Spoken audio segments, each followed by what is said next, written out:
Are you your body? Well, kind of, right? But is there a line where this stops being true?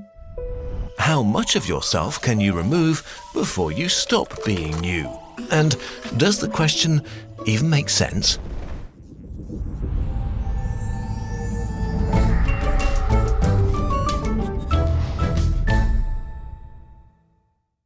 Your physical existence is cells, trillions of them, at least 10 times more than there are stars in the Milky Way. A cell is a living being, a machine made of up to 50,000 different proteins. It has no consciousness, no will, no purpose, it just is. But it is still an individual. Together, your cells form huge structures for jobs like preparing food, gathering resources, transporting stuff around, scanning the environment, and so on. If you extract cells from your body and put them in the right environment, they will continue to stay alive for a while. So, your cells can exist without you. But you can't exist without them. If we take all the cells away, there is no you anymore. Is there a line where a pile of your cells stops being you? For example, if you donate an organ, billions of your cells will continue to live on inside someone else. Does this mean that a part of you became a part of another person? Or is this other body keeping a part of you alive? Or let us imagine an experiment. You and a random person from the street exchange cells. One at a time, your body gets one of their cells, their body gets one of your cells. At which point would they become you? Would they ever, or is this just a very slow and gross way to teleport you? Let's make this more complicated. The image of ourselves as a static thing is untenable. Almost all of your cells have to die during your lifetime. 250 million have died since the beginning of this video alone. Between 1 and 3 million per second. In a 7-year period, most of your cells are replaced at least once. Every time your cell setup changes, you are slightly different than before, so a part of you is dying constantly.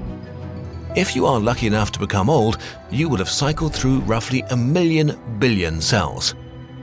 So what you consider yourself is really just a snapshot.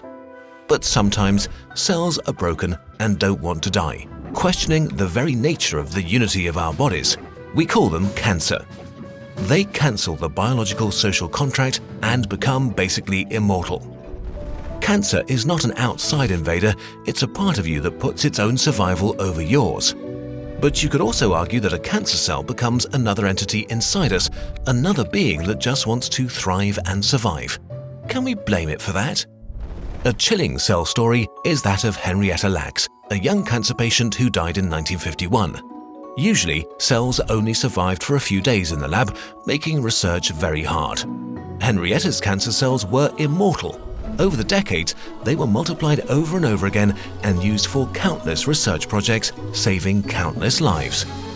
Henrietta's cells are still alive and overall have been grown to at least 20 tons of biomass. So there are living parts around the world from someone who has been considered dead for decades. How much of Henrietta is in these cells? What makes one of your cells you anyway? Maybe the information contained in it, your DNA. Until recently, it was believed that all the cells in your body had basically the same genetic code. But it turns out this is wrong. Your genome is mobile, changing over time through mutations and environmental influences. This is especially the case in your brain. According to recent discoveries, a single neuron in an adult brain has more than 1,000 mutations in its genetic code that are not present in the cells surrounding it. But how much you is your DNA really? About 8% of the human genome is made up of viruses that once infected our ancestors and merged with us. Mitochondria, power plants of the cell, once were bacteria that merged with the ancestors of your cells. They still have their own DNA. An average cell has hundreds of them, hundreds of little things that are not really human, but they still kind of are. It is confusing. Let's backtrack a bit. We know that you're made up of trillions of little things, made from more little things that are constantly changing. Together, all those little things are not static but dynamic. their composition and condition is changing constantly. So we might just be a self-sustaining pattern without clear borders that gained self-awareness at some point and now has the ability to think about itself through time and space, but really only exists in this exact very moment. Where did this pattern start? With your conception? When the first human arose? When life first began conquering our small planet? Or when the elements that make up your body were forged in a star? Our human brains evolved to deal with absolutes. The fuzzy borders that make up reality are hard to grasp. Maybe ideas like beginning and end, life and death, you and me, are really not absolutes, but ideas belonging to a fluent pattern, a pattern that is lost in this strange and beautiful universe. The problem of who we are isn't just a question of our cells, but it's also a question of our minds. Just as our cells can be divided and separated from us, so can our very brains be divided and separated from us, while still in the skull. Click here to go to my channel and watch the next part. Okay, so now go watch CGP Gray's video. If you're not yet subscribed to his channel, you should really change that now.